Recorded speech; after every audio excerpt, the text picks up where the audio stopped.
저희에게 주시는 하나님의 말씀은 창세기 47장 13절 말씀입니다. 13절부터 21절 말씀까지 교독하겠습니다. 13절 말씀 제가 먼저 봅니다. 기근이 더욱 심하여 사방에 먹을 것이 없고 애굽 땅과 가나안 땅이 기근으로 황폐하니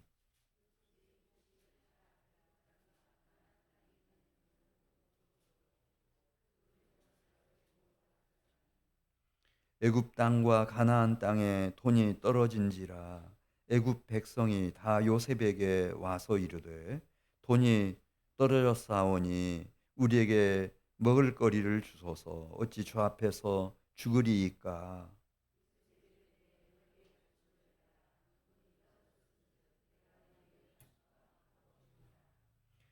그들이 그들의 가축을 요셉에게 끌어오는지라 요셉이 그 말과 양떼와 소떼와 나귀를 받고 그들에게 먹을 것을 주되 그 모든 가축과 바꾸어서 그 해 동안에 먹을 것을 그들에게 주니라.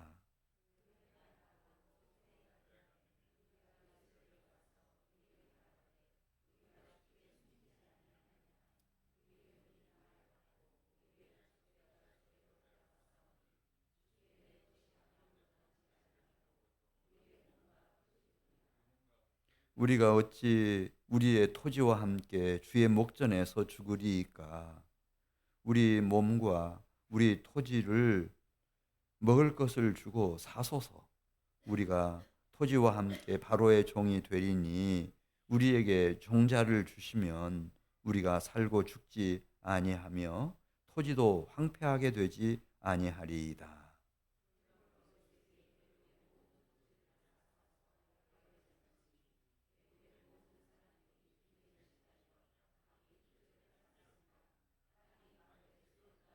21절입니다. 요셉이 애굽 땅 이 끝에서 저 끝까지의 백성을 성읍들에 옮겼으나. 아멘. 대부분의 사람들은 그냥 우리끼리 살아간다고 생각합니다. 우리가 대전시장도 선출하고 국회의원도 대통령도 뽑아놓고 그냥 우리끼리 살아간다 이렇게 생각하는데, 이제 성경에 보면은 아주 이른 나이죠. 17세, 우리로 말하면 고등학교 1학년 정도 되는 소년이 꿈에 다스리는 분이 계신다. 이 17세 소년 요셉에게 이 형들은 얼마나 대단해 보였겠어요. 위에 형이 10명이었는데 대단하지 않았습니까? 근데 그 형들을 다스리는 분이 계신다. 그리고 인간 세상을 다스리는 분이 계신다. 그런 꿈을 꿔요. 그래서 그 대단해 보이는 형들이 자기 그 곡식단을 향해서 아주 정중하게 공손하게 경배하는 꿈. 그래서 이 형들을 이렇게 다 움직일 수 있는, 이 세상의 모든 사람들을 이렇게 움직일 수 있는 그런 진짜 그 통치자, 정말 큰 분이 계신다. 또 꿈을 꾸지 않습니까? 이번에는 해와 달과 11별이, 이건 다 천체들이지 않아요? 이 얘기는 그때 이제 상식으로는 이 우주 세계가 얼마나 큰지 알려지지 않아서 그렇지, 그건 태양계를 말하는 거예요. 해와 달과 11별이라고 하는 거는 이 우주 세계를 다스리는 분이 계신다. 왜냐하면 그 해와 달과 11별이 자신을 향해서 그렇게 공손하게 절을 하는 꿈을 꾸잖아요. 이걸 누가 다 가능하게 만드는 거예요? 내가 할 수 있는 게 아니잖아요. 내가 어떻게 형들을 이길 수가 있어요? 절대 못 이기죠. 내가 어떻게 해와 달과 11별을 좌지우지할 수 있어요? 못하죠. 그렇게 10명의 형들이라도 또 이 땅에 태어나 살아가는 모든 사람이라도 움직일 수 있는, 다스리시는 분이 계신다. 해와 달과 이 태양괴 은하계 우주 세계, 우주 끝까지를 다스리는 분이 계신다. 그런 비전, 그런 영감, 이걸 가졌던 요셉 이야기. 그래서 요셉은 일찍부터 이제 영적인 철이 일찍 난 거죠. 뭐 이 세상에 사람들이 많이 살고 있지만은 또 내가 때때로 이해할 수 없는 일들도 많이 여기저기서 일어나지만은 그러나 나에게는 이 인간 세상과 우주 세계 끝까지를 다스리는 분이 계신다. 그런 신앙.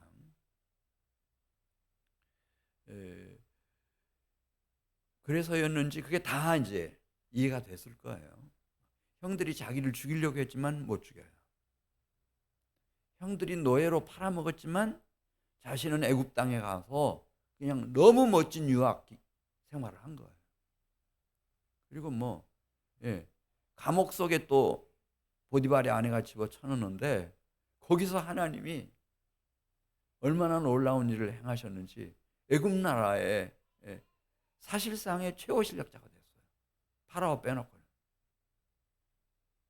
그러니까 이 요셉의 그 머릿속에는, 그 마음과 심령과 영혼 속에는 우리 인간 세계와 그 다음에 이 역사와 우주 끝까지를 다스리시는 정말 놀라우신 통치자가 계신다. 이걸 아주 확신한 거예요. 확신했어요. 그리고 우리는 이 세상에서 무엇이 중요한가? 이분의 인도를 받는 것이 참 중요하다. 그냥 고아처럼 좌충우돌하면서 그냥 이거 뭐 운이 나빠서지 그런 식으로 살아가는 게 아니고 정말 최고의 통치자이신 그분의 인도를 받으면서 살아가는 것이 참 얼마나 지혜롭고 복된 일인지를 요셉은 알고 있었어요. 일찍 깨달은 거예요. 그래서 오늘 본문 말씀 보면 그냥 고대 중동에 있는 사람들은 이집트 백성들과 또 가나안 주민들과 그 인근에 있는 사람들은 풍년이 왔네, 흉년이 또 닥치네, 이거 흉년이 언제까지 되는 거야? 살다 보면 풍년도 오고 흉년도 오지, 이런 식으로 생각했거든요. 근데 요셉은 그렇지가 않아요. 요셉은 이 놀라우신 통치자 하나님이 인도하시기 때문에 이제 풍년이 들면은 어떻게 해야 되는지, 또 흉년이 닥치면 얼마 정도 흉년이 닥칠 것이며 그 흉년 기간에 무슨 일을 해야 되는지, 그런 계시의 지식을 가지고 있었어요. 이건 하나님이 계시해 주시지 않으면 모르는 지식이죠. 근데 그 인간 세상을 다스리시고 우주 세계와 역사를 통치하시는 하나님 신앙, 그리고 하나님 앞에 기도하다 보니까 그걸 알려주신 거예요. 어떻게 하면은 그러면 그 하나님의 인도를 받을 수 있는지. 그래서 오늘 13절 말씀 보면 흉년이 지금 이제 시작됐잖아요. 흉년이 7년 동안인데 이제 막바지에 접어든 거예요. 그래서 7년 흉년 기간 중에 이제 5년차 흉년 기간을 맞았는데, 그때 이제 이 애굽과 가나안 주변 상황을 우리에게 보여주고 있습니다. 그때 상황이 어땠는지 우리 13절 말씀 같이 읽겠어요. 기근이 더욱 심하여 사방에 먹을 것이 없고 애굽 땅과 가나안 땅이 기근으로 황폐해졌습니다. 뭐 도저히 경작을 할 수가 없고 비가 안 내리니까 먹을 양식은 이미 떨어진 지 오래고, 그래서 폐허가 될 대로 다 폐허가 됐어요. 지금 기근 5년차 시작이 되는 거예요. 기근 5년차. 그러면 그때 요셉은 생각하는 거예요. 내가 해야 할 일이 뭔가? 왜 하나님은 나에게 이걸 알게 하셨나? 이 인간 세상을 다스리는 분이 계시고 우주 세계와 역사를 통치하시는 분이 계신데 그분이 바로 여호와 하나님이라고 하는 것을 왜 나에게 알게 해주셨는지. 그리고 지난 7년 풍년 기간 동안에 왜 미리 7년 흉년을 대비하는 준비를 마치게 하셨는지, 그 양식을 가지고 무슨 일을 해야 되는지 그게 아주 또렷하게 떠오르는 거예요. 생명을 살리는 거예요. 생명을 살리는 거. 오늘 낮에 제가 유다가 어떻게 해서 하나님의 통치와 하나님의 인도 속에 들어갔는지, 그 아름답고 선하신 그 인도 속에서 복된 삶을 살았는지 말씀드렸죠. 생명. 생명을 살리는 일이었어요. 그래서 요셉도 그 일을 하는 거죠. 하나님이 미리 알게 하시고 준비하게 하신 그 양식을 가지고 굶주림으로 허덕이며 쓰러져가는, 저 죽어가는 사람들을 살려내는 겁니다. 자, 다시 한번 13절 말씀을 같이 읽습니다. 기근이 더욱 심하여 사방에 먹을 것이 없고 애굽 땅과 가나안 땅이 기근으로 황폐하니.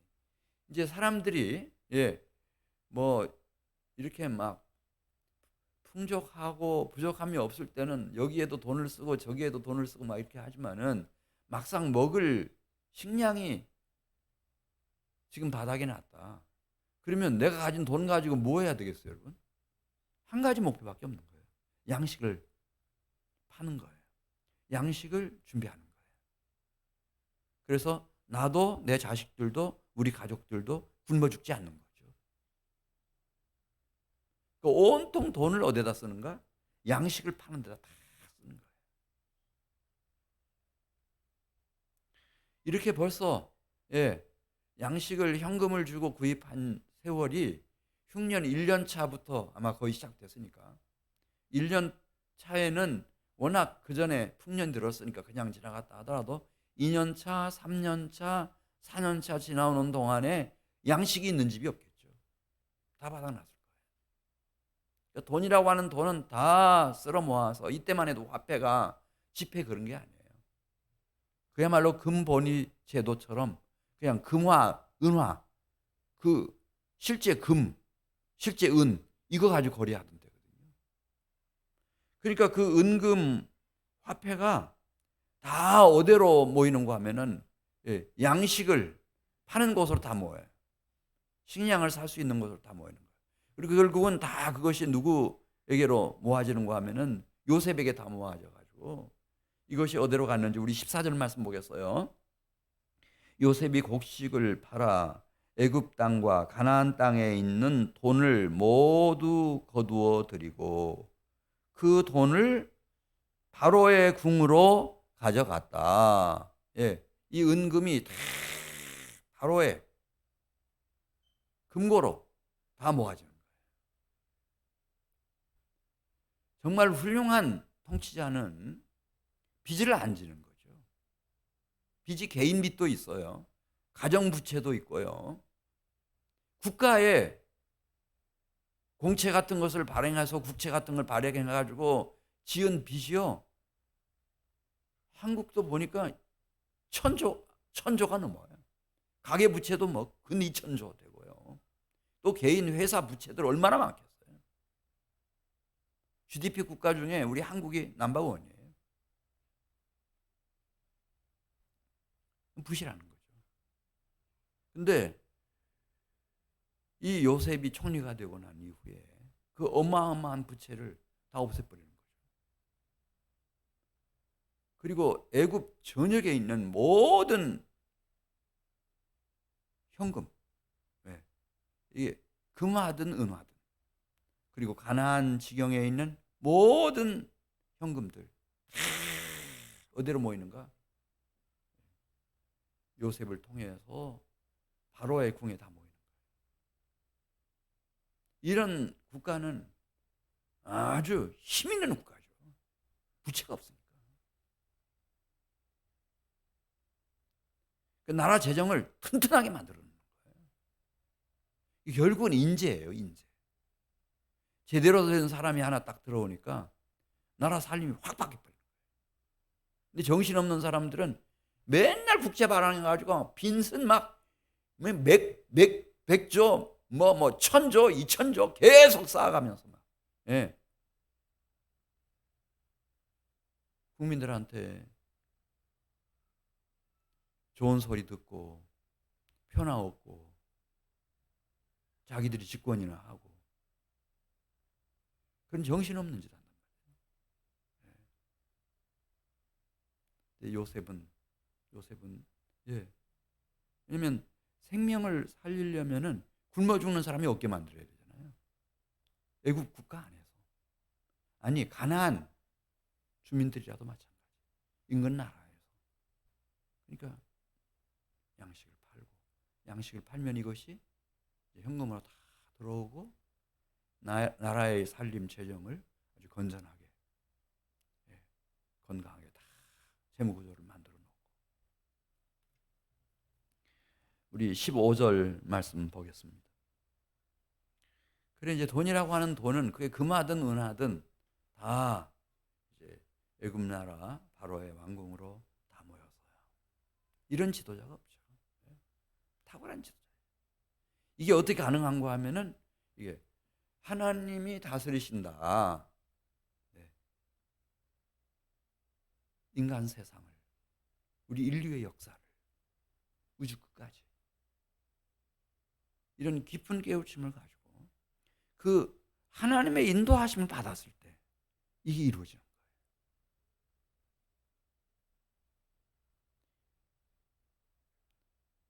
이런 안목을 가진 경제학자들이 우리 조국을 위해서도 그렇고 조국 통일을 위해서도 그렇고 우리 믿음의 가정들에서 일어났으면 좋겠어요. 자, 우리 15절 말씀.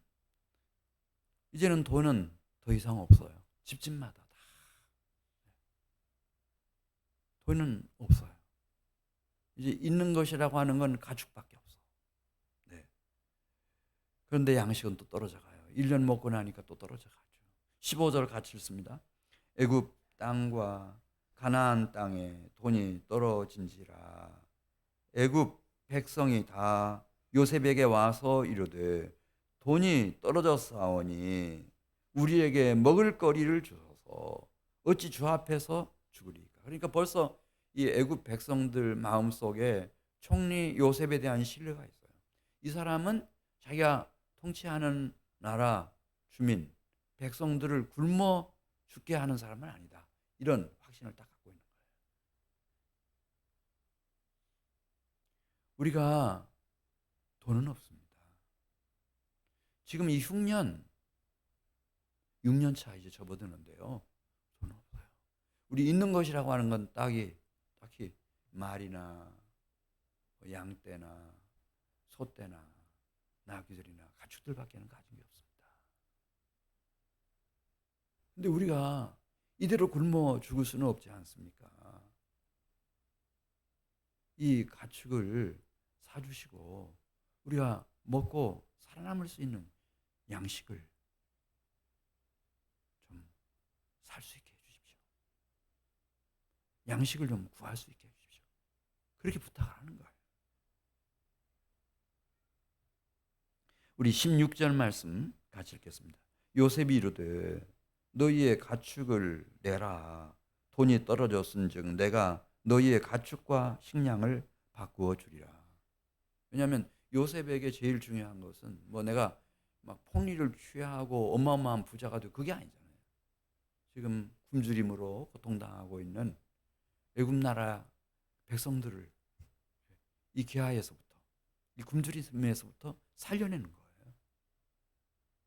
좋다. 그러면은 이 가축들을 끌고 와라. 대신 내가 식량을 주겠다. 그래서 다 그 어려운 기근을 이겨낼 수 있도록 굶주림에서부터 살아남을 수 있도록 양식을 다 제공하는 거예요. 이 가축들은 어디로 갔을까 저는 상상할 수 있어요. 그 바로가 그렇게 얘기한 일이 있거든요. 요셉의 형들이 가나안 땅에서부터 왔는데 이 사람들이 자신들을 소개할 때 이 목축을 하는 전문가라고 소개를 했어요. 그러니까 그 증조 할아버지 아브라함도 목축업을 했고, 그 다음에 할아버지 이삭도 목축업을 했고, 그리고 아버지 이스라엘 야곱도 목축업을 했고, 그 전문가들이라고. 다른 건 모르지만은 이 우양을 키우는 일에 있어서는 뭐 노하우가 이만저만이 아니고 다 가장 탁월한 전문가들이에요. 그걸 알고 난 후에 그렇게 부탁한 일이 있어요. 그러면은 요셉에게 그대 형들로 하여금 내 소유 우양을 좀 맡아서 잘 돌봐달라고 그렇게 부탁한 일이 있었어요. 아마 그래서 대부분의 우양들은 어떻게 바로가 왕이면서 직접 뭐 양을 먹이고 그렇게 할 수는 없잖아요. 위탁을 했겠죠. 그 위탁을 맡은 요셉이 형들에게 부탁했을 가능성이 아주 많습니다. 네. 왜냐하면 이 사람들은 진짜 전문가니까요. 자, 17절 가서 보겠습니다. 그래 어떻게 됐나? 이 흉년 6년 차에 17절 보면 그들이 그들의 가축을 요셉에게 끌어오는지라 요셉이 그 말과 양떼와 소떼와 나귀를 받고 그들에게 먹을 것을 주되 곧 그 모든 가축과 바꾸어서 그 한 해 동안에 먹을 식량을 그들에게 다 분배해 준 거예요. 얼마나 고마워요. 사실은 식량만한 무기가 없거든요. 이렇게 기아로 기근으로 사람이 먹을 게 없어서 굶어 나갈 때는요, 죽어 나갈 때는 뭐 이 곡식값이라고 하는 양식값이라고 하는 게 뭐 이게 부르는 게 값이죠. 근데 그런 것 없이 다 정말 지혜롭게 자기 백성들 중에 굶어 죽는 사람 없도록 다 그렇게 선정을 베푸니까 얼마나 고마웠겠어요. 그리고 드디어 이제 7년 그 흉년의 이제 막바지 마지막 7년 차가 됐어요. 그때 이 백성들이 또 몰려옵니다. 우리는 돈이 없습니다. 이미 모든 가축들도 우리 집 우리를 다 떠났습니다. 가축도 없습니다. 그런데 우리가 이렇게 굶어 죽을 수는 없지 않습니까? 우리가 가진 것이라고 하는 것은 땅과 건물이겠죠. 땅과 건물. 그리고 이 몸뚱이밖에 없습니다. 우리가 살아남을 수 있도록 우리의 땅과 건물을 사주십시오. 우리 몸뚱이까지 사주십시오.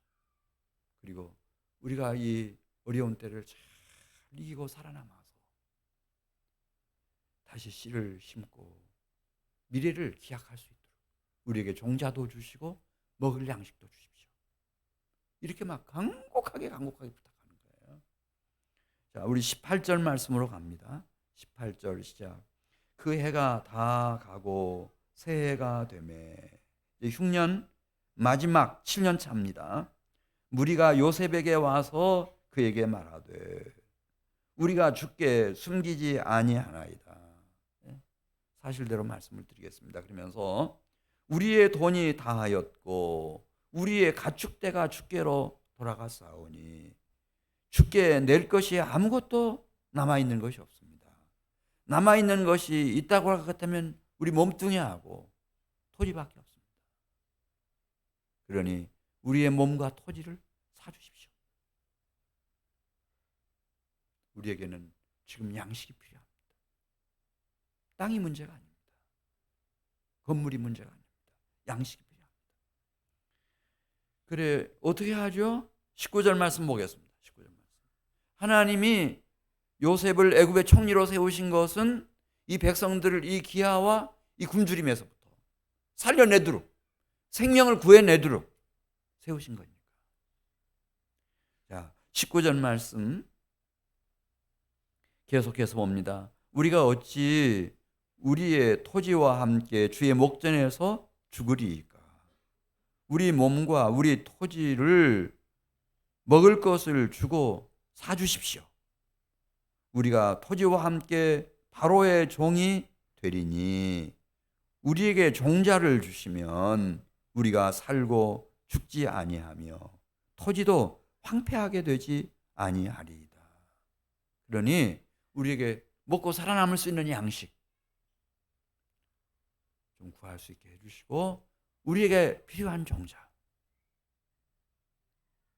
그래서 논밭을 잘 경작할 수 있도록 종자를 좀 구할 수 있도록 도와주십시오. 요셉 당신만 우리를 살려낼 수 있고 우리의 필요를 채워줄 수가 있습니다. 우리가 가진 모든 땅, 우리 몸뚱이까지 사주십시오. 막 간곡하게 목을 매는 거예요. 그래 20절 말씀 가서 보겠습니다. 20절 말씀. 요셉이 어떻게 했는지 20절에 나오죠. 그러므로 요셉이 애굽의 모든 토지를 다 사서 바로에게 바치니 애굽의 모든 사람들이 기근에 시달려 각기 토지를 팔았습니다. 땅이 누구의 소유가 됐죠? 바로의 소유가 된 것입니다.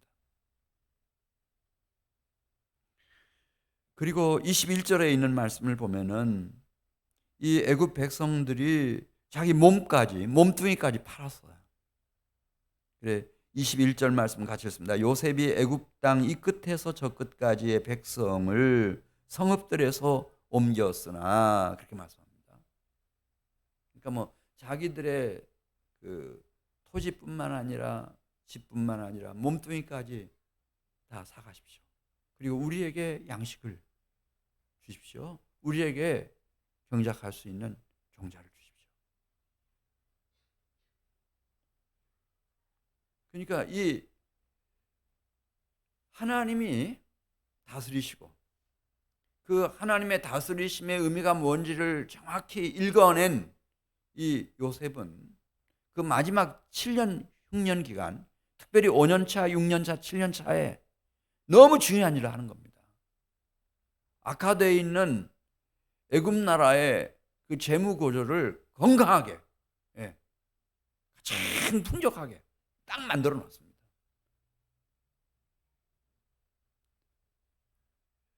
그러면서도 이 나라의 질서를 정확하게 바로잡아가지고 누구도 흔들 수 없는 그런 강한 나라로 세우는 겁니다.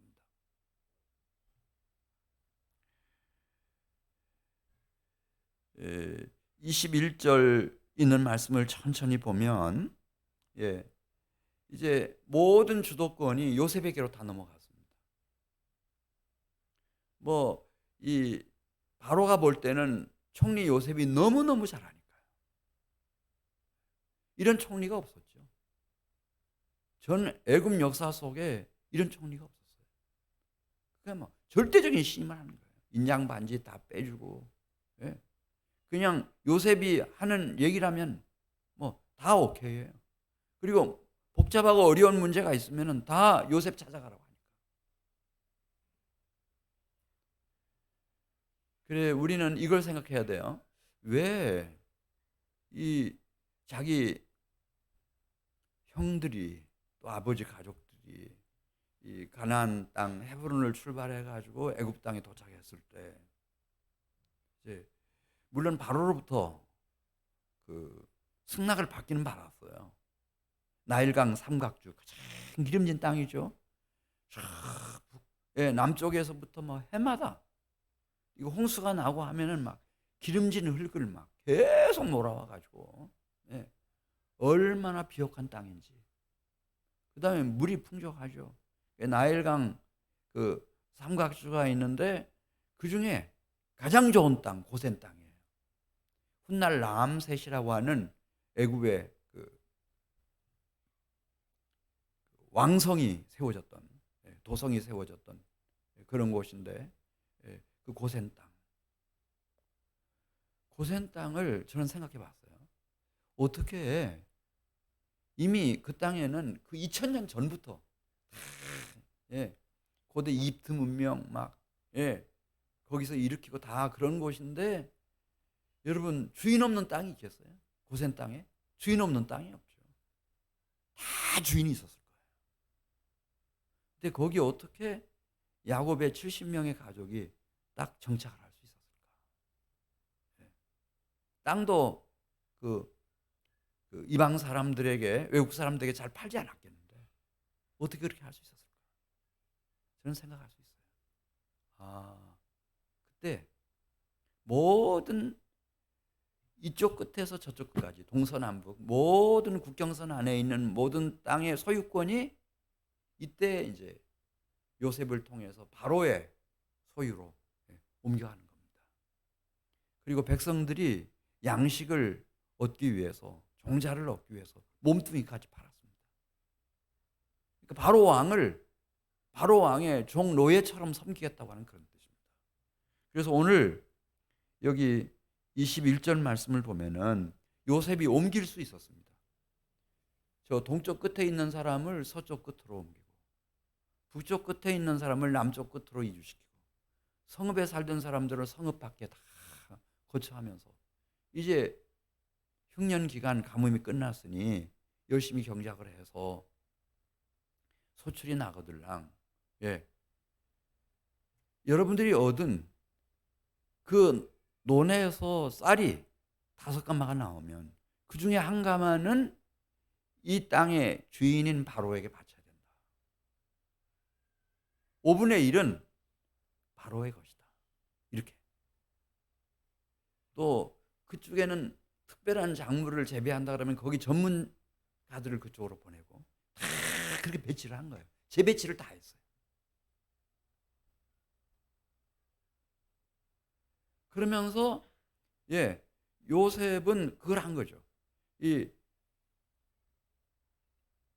인류의 역사 그리고 애굽의 모든 상황을 주도하시고 인도하시고 다스리시는 하나님, 그 인도하심을 잘 읽어가면서 어떻게 하면은 이 애굽 나라가 경제적으로도 더 안정되고 진정으로 부강한 나라가 될 수 있는지, 그리고 이 애굽 나라가 정치적으로도 어떻게 더 강한 나라가 될 수 있는지, 그래서 왕의 권한을 강화시켜 줬을 뿐만 아니라 제가 찾아봤어요.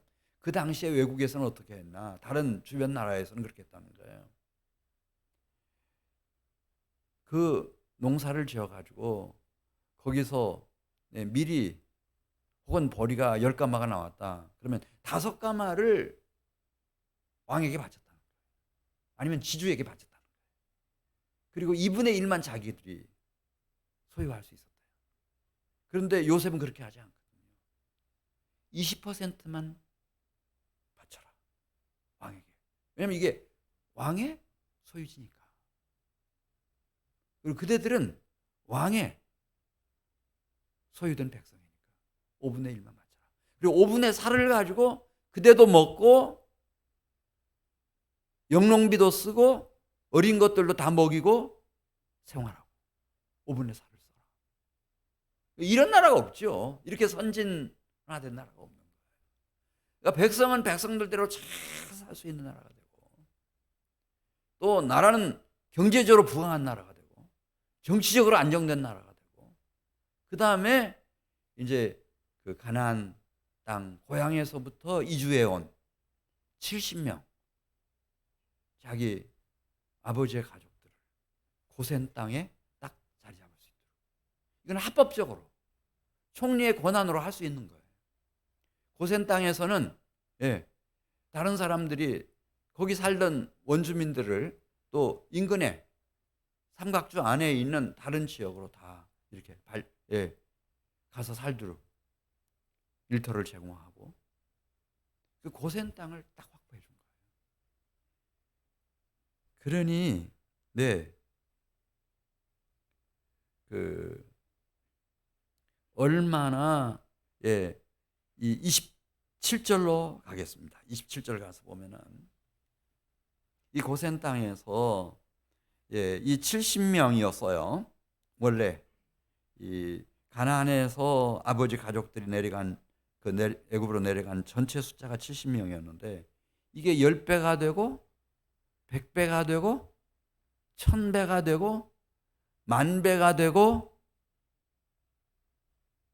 70만 명이 되고 80만 명이 되고 90만 명이 되고 100만 명이 넘고 그런 큰 민족으로 일어나려면 터전이 필요한 거예요. 터전이. 그 많은 터전이 필요한 거예요.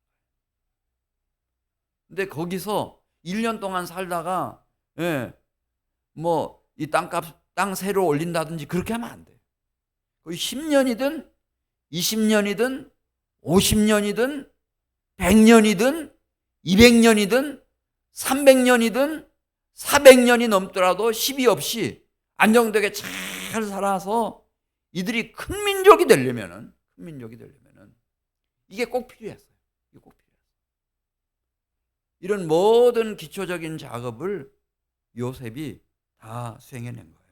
우리 27절 말씀 같이 읽겠습니다. 이스라엘 족속이 애굽 무슨 땅에 거주했다고 그랬죠? 고센 땅에 거주하며 거기서 생업을 얻어 어떻게 했어요? 생육하고 번성한 거예요. 할렐루야. 여기 우리 학생들이 있는데 이 중에서 이 하나님의 다스리심이 있다고 하는 것을 깨닫는 학생들이 나오기를 바라요. 그리고 그 하나님의 인도하심을 알고 그 인도하심을 따라가는 사람들이 나올 수 있기를 바라요. 저도 한민교회 35년 전에 개척했거든요.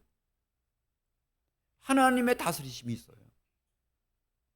우리 한민교회만 다스리시는 게 아니고 이 교회 하나를 세우려고 막 이 주변에 다 하나님이 막 이렇게 저렇게 막 일을 하셔요. 하나님 다스리심이 있어요. 그리고 하나님의 인도하심이 있어요. 인도하심이 쫙 있어요. 그걸 읽을 줄 알아야 돼요. 그런 능력이 없이는 이 땅에 우리가 주님의 나라를 세워가는 것이 굉장히 어렵죠.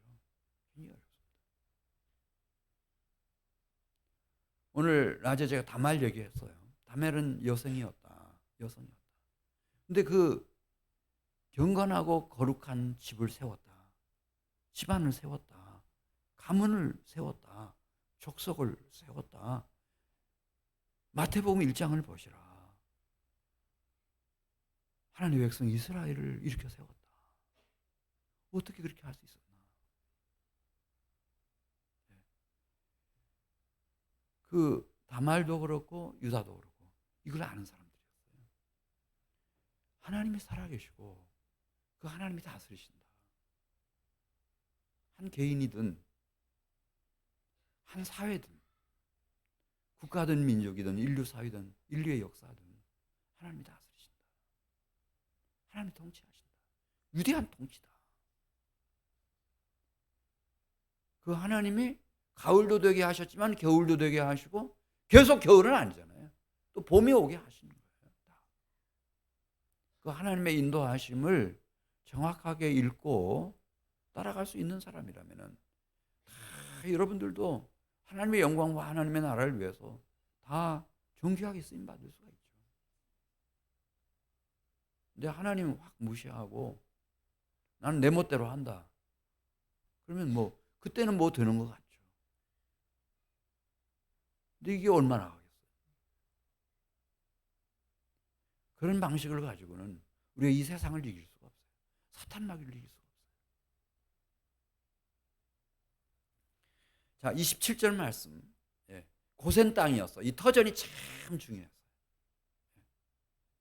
100년, 200년, 300년, 400년이 지나도록 누가 시비를 걸 수 없는 그런 나일강 삼각주 중에서 가장 좋은 땅. 정말 70명이 10배, 100배, 1000배, 10,000배 그 이상으로 생육하고 번성할 수 있는 터전을 딱 마련하는 거예요. 그게 이 세상 사람들이 죽겠네. 왜 이렇게 흉년이 계속되는 거야? 기근으로 우리 다 죽네. 그때 다 이루어지는 거예요. 그게 하나님의 카이로스예요. 그런데 그런 기회는 누구에게나 오는 건 아니고요.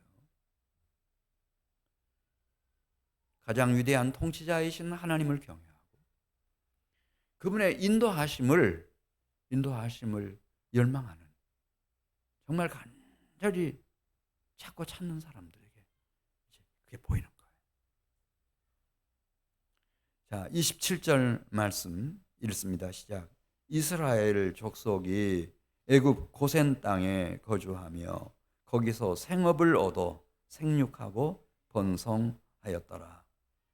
하나만 말씀드리고 마치겠어요. 28절 가서 보면은 믿음의 조상 이스라엘 야곱입니다. 야곱. 아마 일반 사람들 같았으면 자기 아들이, 그것도 제일 사랑하던 요셉이 막 이렇게 출세를 해가지고 애굽 나라의 사실상의 최고 실력자가 됐어요. 그냥 바로 왕은 타이틀만 가지고 있고 의자만 있지 다 모든 권한이 누구한테 집중되어 있나? 가장 사랑하는 아들 요셉에게 집중되어 있는 거예요.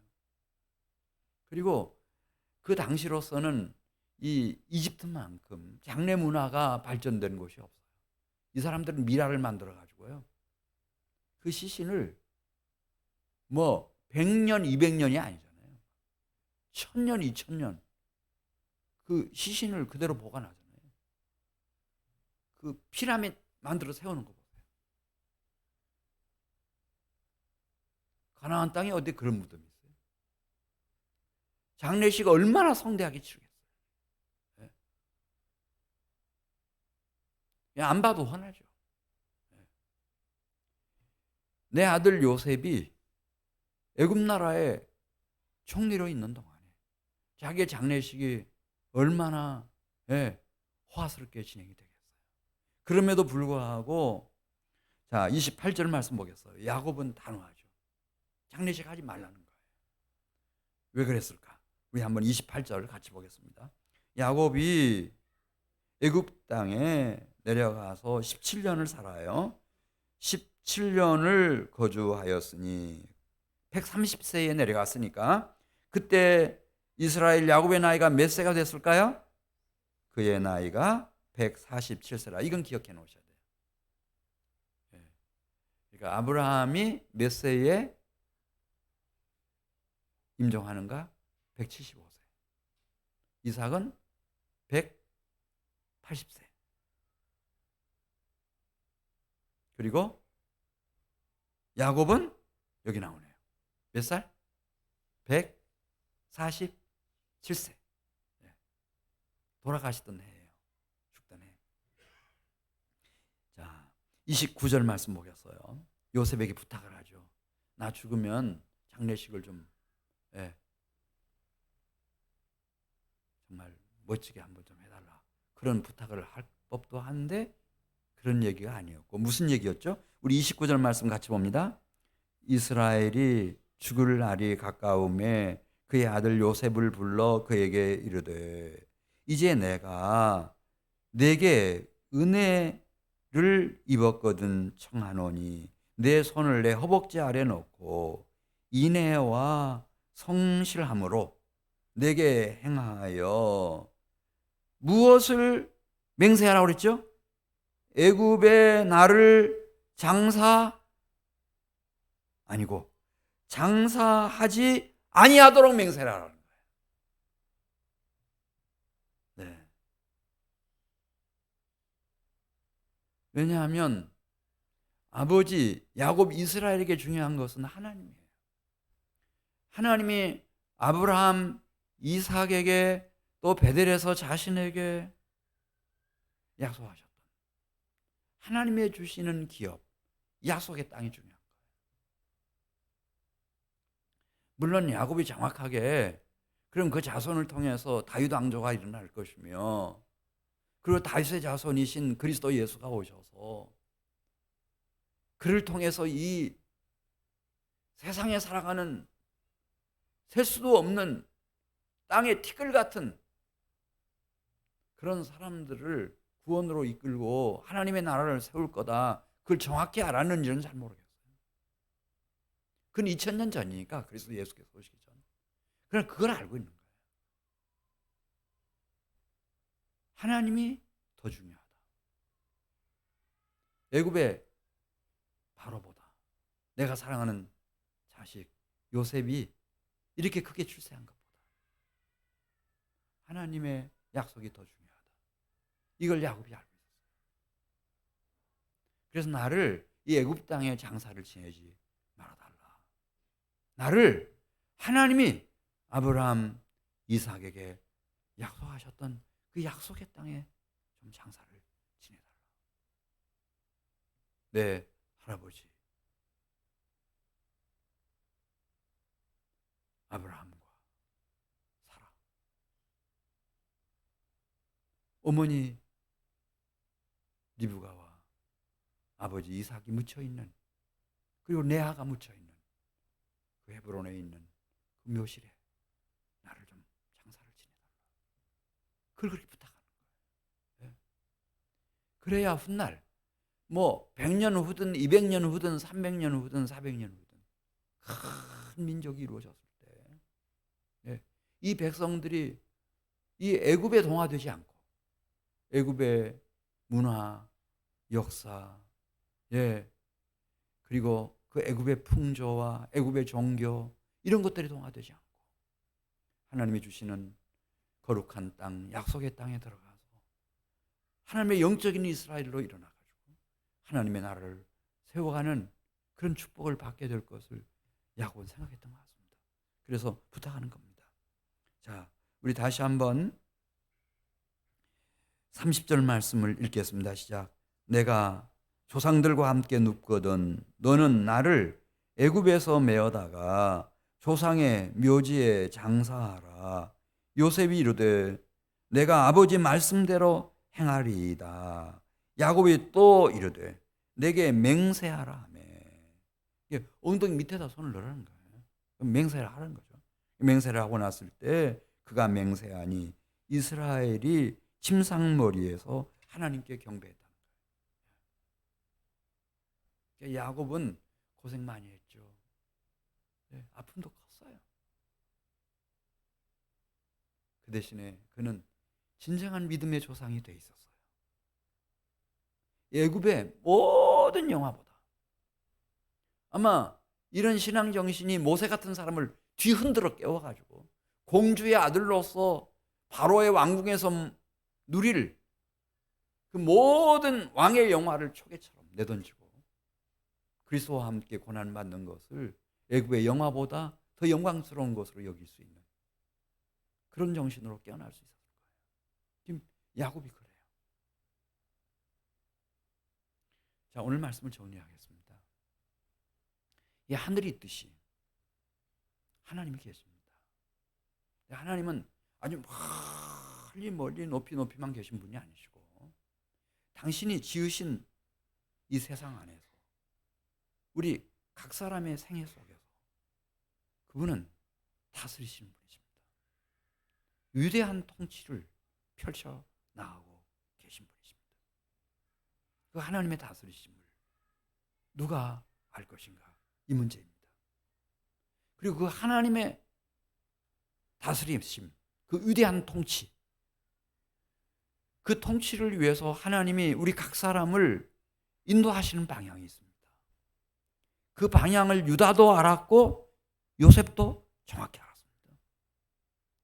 그래서 오늘의 의미, 지금 7년 흉년 기간 중에 지금 5년 차다, 6년 차다, 7년 차다, 내가 금년 147세가 되는 해구나. 내가 이제 이 세상을 떠나 내가 하나님께로 돌아가야 되는구나. 그러면 지금 내가 무슨 일을 해야 되는지 그것을 요셉도 정확히 알고 있었고 야곱도 정확히 알고 있었습니다. 하나님의 인도하심을 놓치지 않은 사람들입니다. 이 사람들이 위대한 믿음과 신앙의 조상들이 되는 겁니다. 하나님이 사랑하는 우리 성도들과 이 자손들에게 이런 영적인 분별력, 진리의 거룩한 성령의 정명하심 속에서 하나님의 다스리심, 그 위대한 통치, 하나님의 그 선하시고 아름다우신 인도하심을 알고 하나님과 함께 행하는 축복이 있으시기를 주의 이름으로 축원합니다. 우리 같이 기도드리겠습니다. 하나님 아버지, 감사합니다. 오늘 밤에도 우리 사랑하는 성도들을 부르시고 말씀 앞에 세워주셨으니 감사합니다. 주님의 보혈로 덮어주시고 진리의 성령으로 기름 부어주셔서 하늘 아버지의 위대한 통치를, 그 실체를 깨닫는 성도들이 되게 해 주시옵시고 하나님의 그토록 아름답고 선하신 인도하심을 놓치지 않는 우리 성도들이 다 되게 해 주시옵소서. 그래서 우리가 태어나 살아가는 이 시대에 유다와 같이, 요셉과 같이, 이스라엘과 같이 쓰임받는 심령과 영혼이 되게 하시고 가정과 자녀 손으로 일어나게 해 주시옵소서. 예수님의 이름으로 기도드리옵나이다.